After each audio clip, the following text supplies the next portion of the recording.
Well, I put in some Oliviana margarine. It's great because it's good for your heart. It doesn't have all those carbohydrates. And the heart and soul of joyful eating. Anyways, I have just put a little bit in the frying pan. Used 4 eggs. And then I used this stuff. I don't know what it is. I just used it. Now I'm opening the fridge. And now I'm going to close it again because there was nothing I wanted. Toast. I don't know what else. Eggs. There's no butter for basting, baby. Shit out of luck. We can use ranch, Miracle Whip. Let's cut the tomatoes now. This is a red tomato. It's not green. 1 slice of tomato. 2 slices of tomato.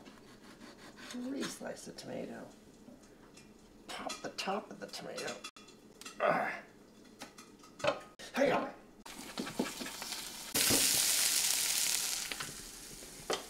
Now let's cut some cheese. It'll be a hoot. It's old and dry.